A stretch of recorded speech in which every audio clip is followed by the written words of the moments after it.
Hey guys, welcome back to Senegalese Twisted. Today I'm back again with another review on Maîtresse and I marié.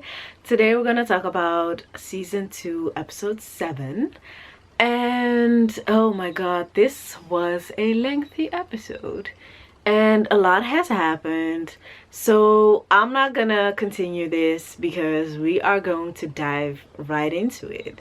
And yes, let's get into scene number 1. Episode 7 actually started off with Lana and Cher in bed, and Cher was telling Lala that he had a confession and he hasn't forgotten about Marem. He loves her so much, and he actually started to talk, like really genuinely talk about his feelings, and he said that he thought he was going crazy because he started to see Marem everywhere. And I think that he meant to say that he reconciled with Lala in the hope that he would see Marem again. And he said that I really want you, I want you and the baby, and I think that everything with Marem is done. And he started to ask for forgiveness and talking about how what he did was so wrong, how he cheated on Lala. He brought Marem into their house, into their bed, and then married her. And that he destroyed everything that they actually built together. And he's once again asking for forgiveness. And he ends with saying that, you know, there's only one thing I can do now, and that is to build the future with you and our children. So I think that with this scene, he just wants to say to Lala that, you know what, Marem is out of the picture, out of sight, out of mind, and it's going to be you and only you. In this scene, you see that Tyra and Ben are at it again, and this time it's about family problems. And it's about Samba, a family member, and Tyra is actually stopping Ben at one point, asking her that does he need money again. And he's actually reminiscing about the time that he borrowed him 7 million Seifa already, but to this day he has not seen anything of that money. So Ben is like, well, actually, if you think about it, it's better that he borrowed it from you than he borrowed it from someone else and would have gotten into prison or anything. And she actually ends up saying that, you know, c'est la famille, donc ça ne compte pas. And that means that, you know what, if it's family, it doesn't count.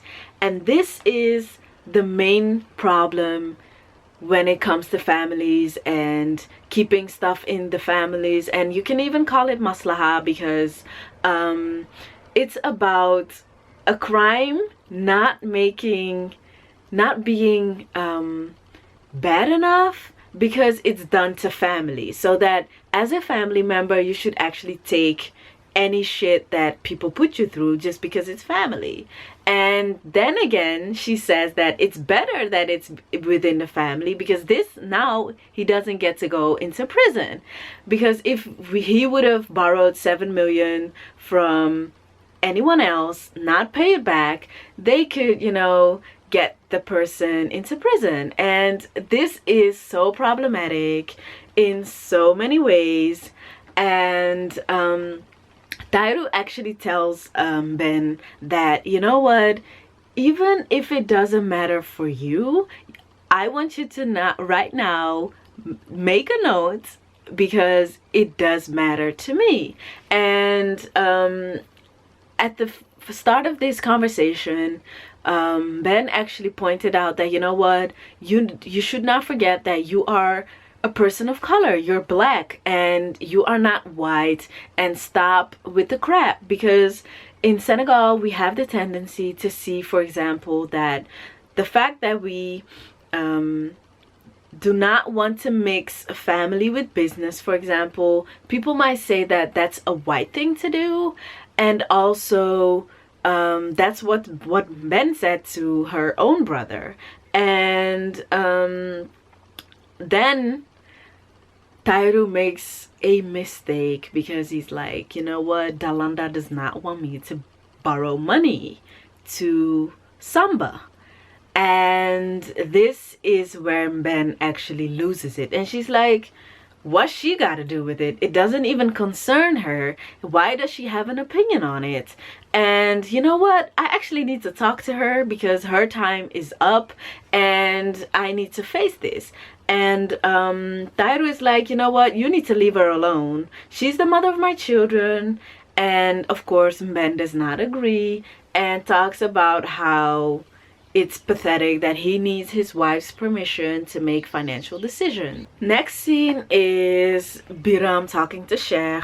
Not talking, but actually complaining about how mommy did not want to help Biram get back together with Jalika. And the funny thing about this scene is that Cher is the only person that actually tells Biram the truth. And well, he's not the only person that tells him the truth, but he's the only one that tells him the truth, and he listens. So he's like, Biram, are you crazy? You divorced Jalika, you married her best friend, and now you want to take her back? I don't think you are okay. And then he continues to say that well, actually Biram is actually comparing what he did to Jalika to what Cher did to Lala with Marem. But first of all, that is not even comparable because it's two different things. Because because Cher was not an alcoholic. He did not even physically abuse or, you know, hurt any of his wives, and he did not put them through hell like Biram did.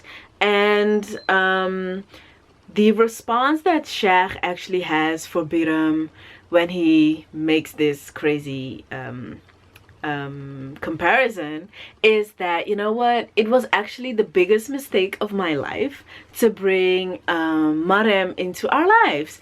And Biram is actually then talking about how he wants to change for Jalika. He loves her. He wants to be a new man because of her. He doesn't want to be far from his family. And he thinks that he deserves a new start just like Cher. And then Cher starts to, you know, applaud him. And he was like, you know what? That was a nice speech. But there's only one person that needs to hear this speech, and that is Jalika. And you should also learn to be good with everyone. And I think that was really a good comment that Cher made. You need to be good with everyone.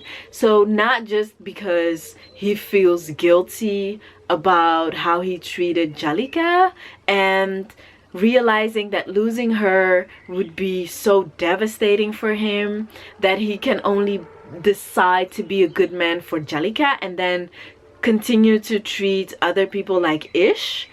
Like, I think that what Cher said was like, it was great.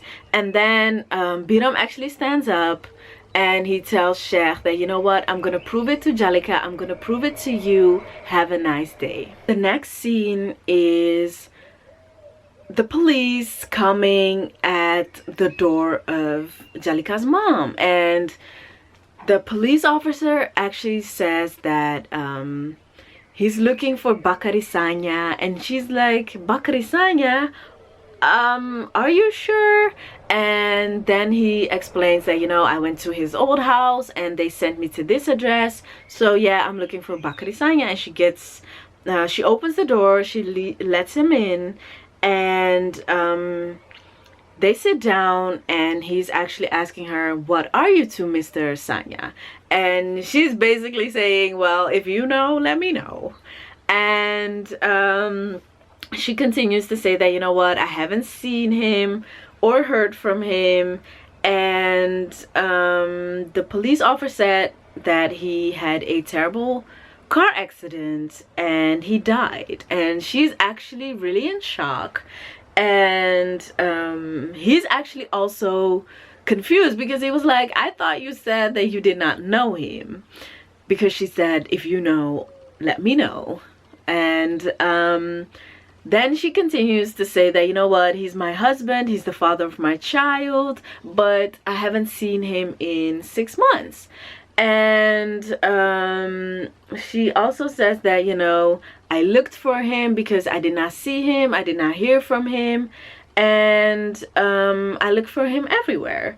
And the guy's like, 6 months? Because I think that he was maybe confused because there was no missing persons report or anything.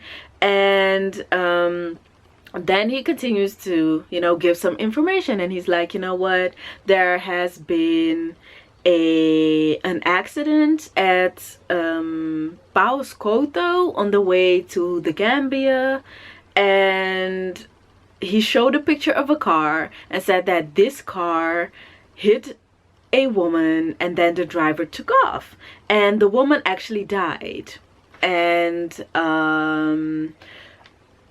Jalika's mom is actually explaining to him, because she sees the car while he's explaining, and she's like, well, this is not his car. And he's like, well, the car is registered to him, and we'd like to find out what happened, because we need to find the person that was driving this car, because we need to know what happened to this woman, because, you know, someone died and we need to get to the bottom of it. And the mom was like, you know what, I'm sure it was Bakary Sanya who did this. He's a really bad man, and I would not be surprised. And if I were you, I would just go look for him and imprison him. But the police officer, he was like kind of confused, because it was like, well, don't just blame it on him. We need to do a proper investigation. I mean, someone died. We need to get to the bottom of it, you know? And she was like holding on to that, you know, like blaming him, because of course she knows him in another light that he might not think of as a police officer, because of course he thinks maybe something happened to Bakary Sanya as well.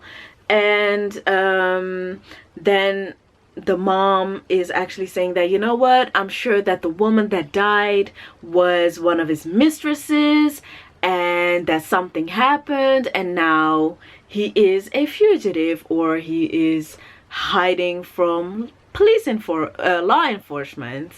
And she's also saying that, you know what, if I see him, I'm gonna report him myself, because something about this story is not adding up, and it really sounds like something he would do. And well, the police officer actually eventually just leaves his business card with her and tells her that, you know what, may you find out any information about the whereabouts of Bakary Sanya, let me know, because this is really important. And when the police officer leaves, she's actually talking to herself, and she's like, oh my god, Bakary Sanya, he is going to die in prison for everything that he put me through. The first thing that Jalika's mom does is she visits Cher and tells him about the police. And she's like, you know what Bakary did? He went to the Gambia, he killed a woman in an accident, and then he took off. And Cher is like, no, that does not sound like my dad, Bakary Sanya. He would never do that. And then she continues to say what she said to the police officer, that, you know what, that sounds like him.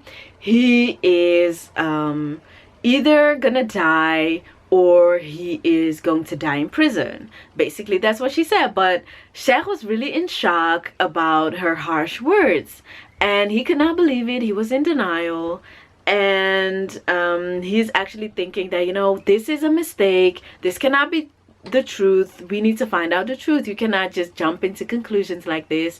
So Jalika's mom is basically done with it, and she's like, you know what, here's the business cards, do what you gotta do, I'm out. Then Cher is actually moving his appointment with Rocky, because he needs to go to the police station. And Raki's like, police station, what happened? And he tells her that, you know, there's something wrong with my father, Bakari Sanya, and I need to find out what happened. I'm sure I'll be fine.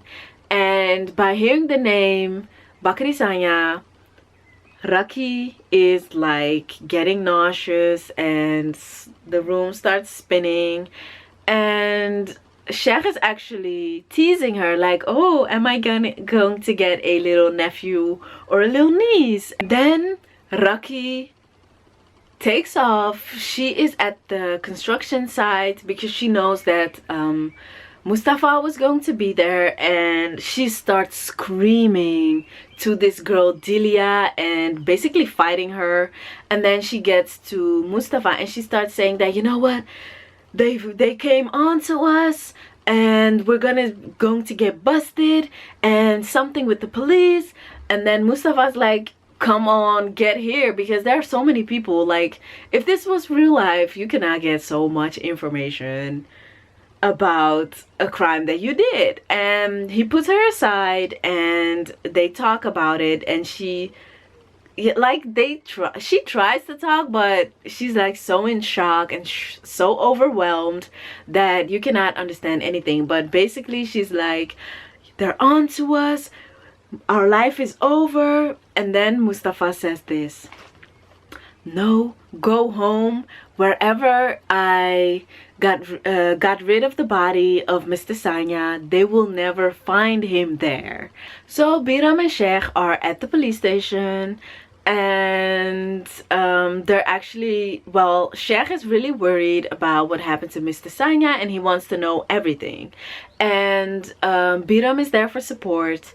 And the police officer is actually making this comment that, you know what, you two seem to be more concerned about Mr. Sanya than his own wife. And I think that really shocked Cher. And the police officer actually explained to them that, you know what, Mr. Sanya is either the perpetrator or his body has been well disposed. And that really shocked Biram and Cher. And Biram actually tried to joke and say that, you know what, you guys better clear my name first, because I might be crazy, but murder is not my thing. And then he actually blames Cher because he's like, well, you should not have brought me here anyways, because I'm sure that this detective is gonna see us all as suspects. And he tried to make a joke out of it, but it was not funny because it's really serious. And Cher is actually asking, like, Mr. Detective, what can we do? Because I really think we should do something. And he's like, you know what, just let me do my job and we'll find out the truth. So Mariam is back in Dakar, and you see her at Novotel, and she's actually sending a courier at Cher's office. And you also see that Cher is talking to someone named Salif, and he's talking with Cher about how he's always traveling and he's used to traveling. And the fact that his name was Salif was like, does this mean that this is Mariam's Salif that she was supposed to give a chance when she decided to stay in Ivory Coast? But then they talked about a lot of business and how they can make their partnership work. Then we're back at Dalanda and Tyra, and Dalanda asked this question about so do you ever wonder how I satisfy myself? And I believe she was talking sexually, and she continues to say that, you know what, I know it's hard for men to talk about sexual intimacy or intimacy, and I want you to know that even if it's hard for you, that you can trust me. And Tyra did not say anything, and she just continues to say that you know, if you have trouble you know, with your manlyhood, or your sexuality. You know, there are treatments for that, and I want you to know that I'll be patient, I'll be waiting, and there's no shame in being impotent. And this is where Tyra actually starts speaking, because he's like, I'm gonna stop you right there. Don't have problem in the man area. I am just not attracted to you, and I know that you don't want to hear this, but I'm just gonna tell you I'm not attracted to you, and if you want to force it, be my guest and we'll see whether I'm impotent or not. So the last scene is Madame and Cher finally meeting, and the first thing Madame says is like, how are you? And the only thing that Cher wants to know is, where were you all this time? And of course Madame has to be Madame, and she's like, well, it doesn't matter where I was, the only thing that matters is that I'm here now.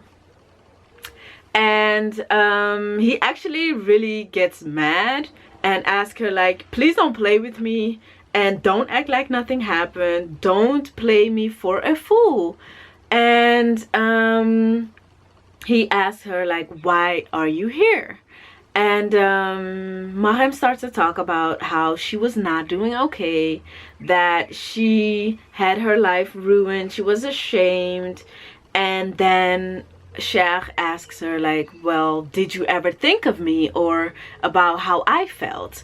And she actually says that, you know what, I did not want to stay and ruin your life too.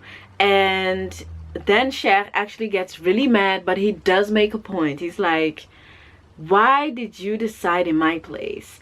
And then he talks about marriage, and he says that, you know, when you say I do, you accept every bit of that person, like their past, their future, everything.